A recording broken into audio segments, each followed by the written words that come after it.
Hey everybody, happy Monday. Thanks for joining us here on Northern Life. It can be tough to get going on a Monday, Hunter. Yes, it can be. Amen. Man, but this week though, there's plenty of excitement in the air. That's because it's officially Minnesota State Fair Week.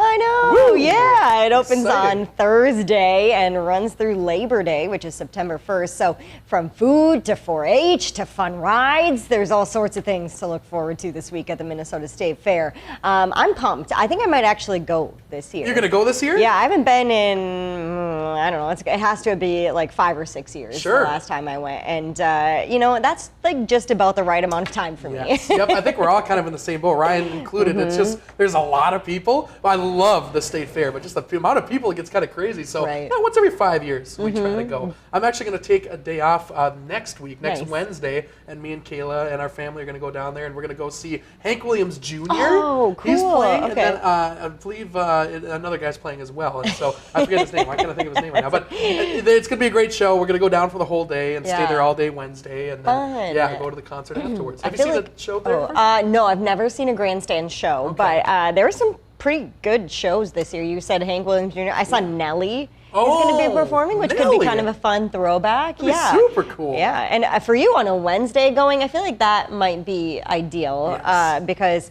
maybe midweek people aren't going to be taking off a ton of time to go to the fair. I Who didn't knows? even think about that. That's Who genius. knows? Yeah. I made a little genius move right You there. did. I had no idea. I guess the weekends would be the most amount of people. You right? might scoot right to the front of the Sweet Martha's cookie line. I'm so excited. I'll have to bring some back. We'll see Please what do. happens. Please Will do. for sure. Coming up for the rest of the show here today, we're going to dive into fast food inflation, just the worst, and why your total at the drive-thru window has been getting higher and higher recently. Plus, UMD students head back to campus this week. So with move-in day upon us, we're heading to the UMD campus ourselves with a look back at one of our favorite blindfolds, one of our first blindfolds, I believe, Yeah. too, that we ever did. I was, and you know, in our early days, they were pretty grandiose. Yeah. These blindfolds. So A lot this of is planning. A fun one. It was an absolute blast. So we're only a few weeks, however, out from kids heading back to school this fall. Experts say now is the time to start thinking about getting their sleep schedules back on track. Yeah, CBS News' Michael George has tips for kids and parents. Nakia Hargrove's family has their back-to-school strategy all tucked in. So the week before school starts, we push back their bedtime about 30 minutes. Gradually recalibrating that bedtime, doctors say, is crucial after a fun-filled summer where schedules are often looser. Summertime, the schedules are off. However, you want to get your kids back on a great sleep schedule so that they can be more productive during the school days. The amount of sleep kids need depends on their age. According to the American Academy of Sleep Medicine, preschoolers need up to 13 hours a day, including naps. Children aged 6 to 12 should sleep 9 to 12 hours, and teenagers benefit from 8 to 10 hours a night. You have to remember, this is a new world, especially to young kids, and they're learning so much. And just like every other thing in your body, you have to have time for it to rest so that when it's active, it can be on it can be at the best potential. Other important sleep tips: don't eat a heavy meal before bed, ditch those screens, and choose relaxing activities like showering and story time. It's good to think of like a sleep runway, 60 to 90 minutes before you're hoping to fall asleep. And during that time, you're trying to take the cognitive load off of your mind, right? It would be like if you're driving, you're kind of slowly letting go of the gas pedal. Hargrove says her twin 10-year-old daughters learn the effects of staying up too late. They get to recognize how they feel the next day when they wake up, and if they're like groggy and they don't like how they feel, then they know, okay, I have to go to bed earlier. Good advice for kids and parents alike. Michael George, CBS News, New York. Yeah, good advice, but getting your kids to listen to that advice Yes. is not easy. I remember my parents trying to be like, you need to go to bed because you're going to be tired tomorrow. And I'm like, Yeah. I got lots to do tonight, Mom. Right? I Fun used to stuff. hate nap time. Did you ever have to take naps? Like they forced Oh, you to I'm take sure. naps? Yeah. That was my thing. I could go to sleep pretty easy, but like nap time in the middle of the day when I was 6 or 7 years old before like a t-ball game, oh, I hated it. I used to just pretend I would sleep and didn't actually take a nap. I know. And kids have so much FOMO, you know? Like Yes. they want to be a part of everything. I'm already seeing it with Wells. You know, we lay him down for a nap in his crib and he just doesn't want to do it. He wants to be a part of all the fun that's going on. Especially preschoolers, 13 hours of sleep? Is that for the day or is that supposed to be at night? 'Cause That's probably at night, but like, crazy. how do you do that? How do you? don't That, you have to go to bed at what, 5 o'clock in the evening and wake up at 9 in the morning? That's nuts. I don't know. It is. I didn't do the math, but it's something like that. It feels like that. Yes. And with the people's schedules being so busy, like, how could you possibly do that? You got one kid that's got to go to bed, the other kid's got to go to t-ball. Yes, yes. You're like, man. Absolutely insane. So good luck out there, parents. Yeah, seriously. Here's an interesting story. Researchers say that a lake trout recently captured in Lake Superior is believed to be the oldest known specimen of its species ever caught in the Great Lakes, estimated to be 62 years old. Yeah, that is wild. The Michigan DNR and other researchers collected the fish at Klondike Reef, which I had to look up where that is. It's in the southeast part of the lake, and it was back in autumn of 2023. So the fish weighed in at under 5 pounds and measured just over 2 feet in length and qualifies as the oldest fish ever documented among the 5 Great Lakes. So a typical lake trout in Lake Superior is thought to be around 25 to 30 years old. And I read, like, how do you know how old the fish is? Apparently there are like some rings on its tail, kind of like the adage of like counting rings on a tree. But I guess the rings or that part of the fish gets longer as the fish gets older. How do you discover that? That's just absolutely insane. know, Very, very yeah. cool. I wonder if, like, I'm sure this isn't how it works, but fish don't have like families. That's not like Grandpa Fish and he's got like 4 kids that are swimming around and grandkids, or does he just have kids every year and that's just how it works? Maybe his I don't school know. of fish is pretty large. Yeah, right? Yeah, he's got a lot of kids swimming out there for sure. Oh, too funny. Well, hey, coming up after the break, we're heading to UMD where Ryan's entertaining crowns in a fun Black Bear blindfold.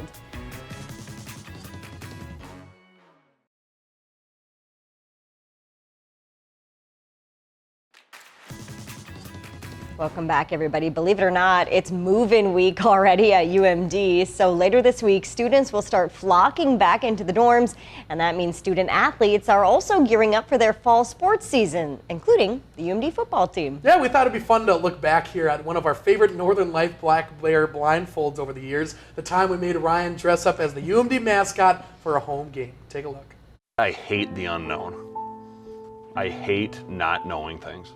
I like going to places that I'm familiar with. I like eating foods that I'm familiar with. Doing experiences I'm not familiar with, nor do I know where I'm going. Not good, so, you know, but that's life. It's a tough life I lead. We'll have fun though. I think we'll have fun. Okay, you can take it off now if you want. No way! What do you think? I get to be champ. Let's go! No way! Did you have any idea? I had no clue. I thought I was gonna get tased. Well, we gotta get you dressed and get out to the tailgate. Yeah, you better put on the costume.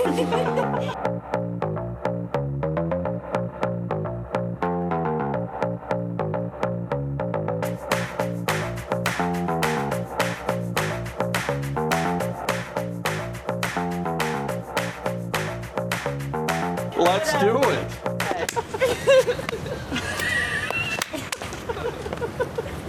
A whole crowd of tailgaters for Ryan to entice, and too bad he can't have any of their hot dogs.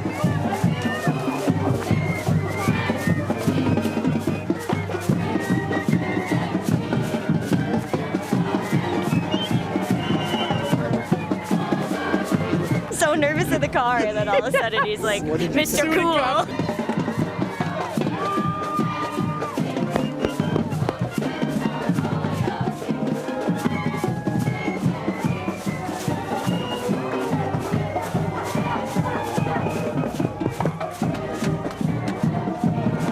All of a sudden he's whipping out these moves that we've never seen before.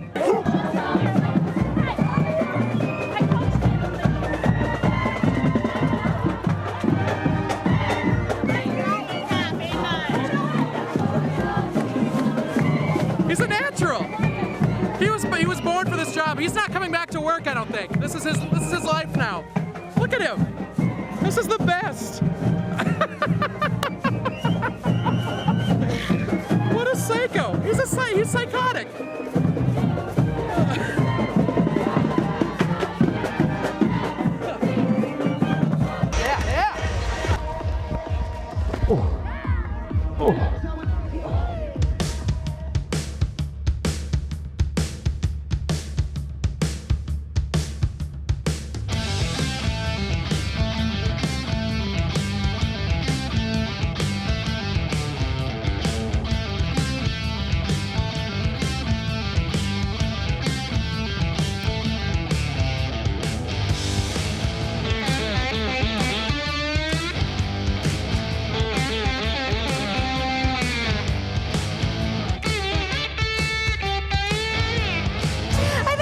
Ryan's having the most fun he's probably ever had at work. I'm very impressed by everything I've seen so far. Very clear he was a theater major here. The antics have been a little over the top, I suppose you could say. First reaction. Look at how sweaty. Here, hold that.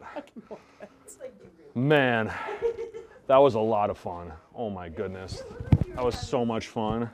I was having so much fun, but it was hot.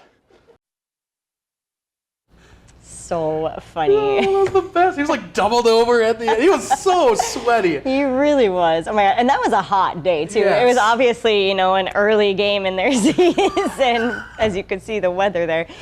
So I think he was like wringing out his shirt at one point. Oh my gosh. But as you can see, our blindfolds back when we first started them, kind of a very nerve-wracking experience because we just didn't know what each other had up our sleeves for each other, if that makes sense. We always joked that it was either going to be like a stand-up comedy special, like something we did not want to do, jumping out of an airplane, which thankfully that hasn't come to fruition. Oh yeah, it can't come to fruition. I would not be able to do it. But Ryan nailed that. He was born to be a mascot. Yes. Oh, he missed his calling. That was absolutely insane. If I remember right too, right after that, the actual mascot woman had to go into the costume, and Ryan felt really bad because he's like, that thing is soaked. I'm sorry. And very smelly, probably. Yes. Oh man. Well, good for you, Ryan. Maybe we'll have to have him try another mascot outfit on sometime soon. There we go. Yep. As for the UMD Bulldog football team, though, they kick off their season on Thursday, August 28th, on the road at TCO Stadium, actually, in Eagan. So that's pretty cool, where the Vikings have their training camp. If you can't make it to that game, though, we are going to be airing it on our My9 network. Then the team's first home game is coming up Saturday, September 13th, when the Bulldogs take on Minnesota State University Mankato. That game also airing on our My9 channel. So lots of fun stuff coming up. Definitely. Good luck out there, Bulldogs. Coming up, why fast food is getting so much more expensive right after the break.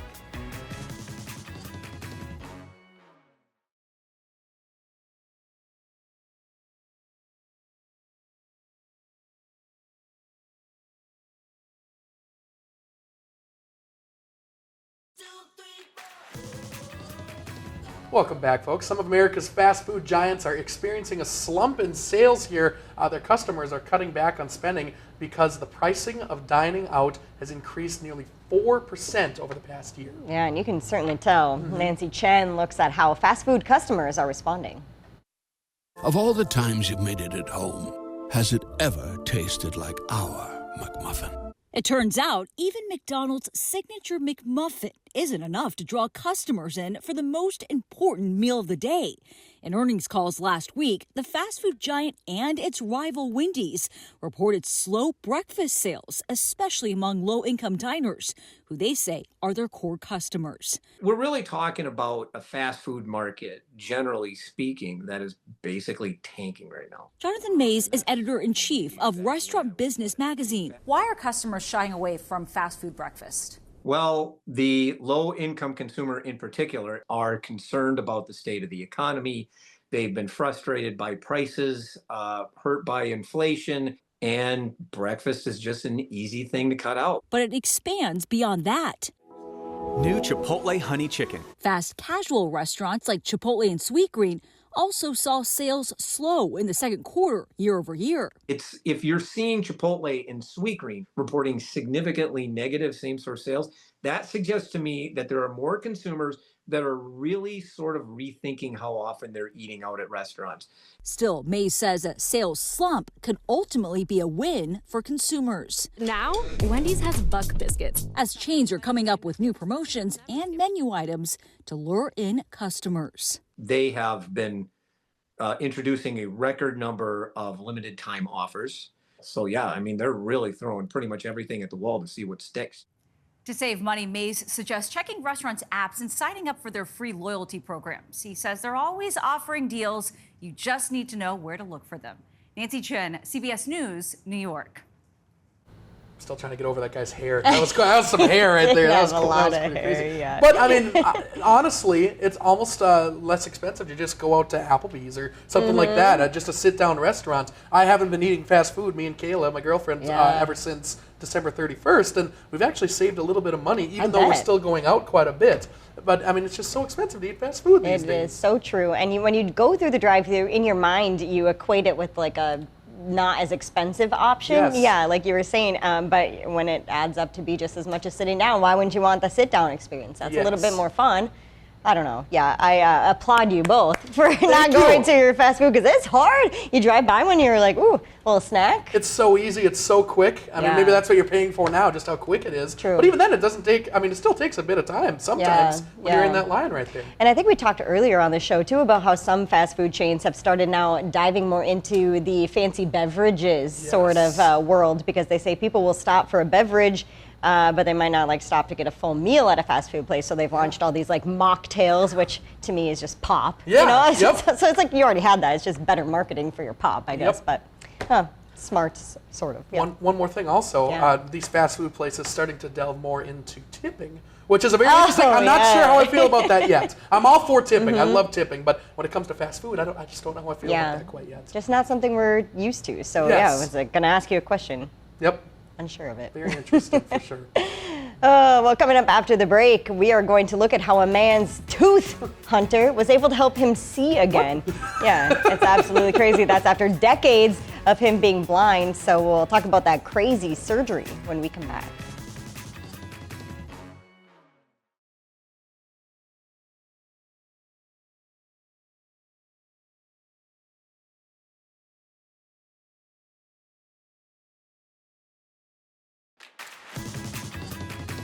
Welcome back. This is really cool. A Canadian man can now see again after going blind more than 2 decades ago. He underwent a surgery that uses a patient's own tooth to help restore their sight. Yeah, I know. It involves removing a patient's tooth, inserting a plastic lens into the tooth, and then stitching the whole thing into the patient's eye socket.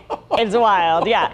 If you're wondering why they use a tooth, that's because the tooth consists of the hardest substance that humans can produce, making them the ideal casing to bridge the lens, and using part of a patient's own body as well ensures that it won't be rejected either. So I don't know how I feel about having a tooth in my eye, but I guess, I mean, that's better than being able to, or not being able to see, I That's suppose. true. That's Yeah. true. I mean, how do you even come up with that idea, too? Like, we're going to take a piece of your tooth out and we're going to throw it in your eye. Like, wow, I don't even know where people come up with that, but hopefully it works. Yeah, I think it's the first time that surgery has been done in Canada, but it sounds Okay. like maybe it's been more done commonplace. elsewhere. Yeah.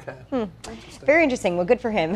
Coming up tomorrow, another brand new Black Bear blindfold for you all. Hunter took me over to Denfeld High School, where we hit the soccer field with the girls' high school soccer team as they get ready to kick off their season. So looking forward to sharing that story with you all tomorrow. Absolutely. Going to be a blast here tomorrow. Join us then. For now, thank you for joining us here on your Monday. Find some time to throw a line or just head outside to unwind. That's the life in the great North Woods. Hike or bike, whatever you like. Get out in the day, enjoy the night. Yeah, we got the life in the great North Woods. Yeah, we got the life in the great North Woods. Yeah, this is Northern Life.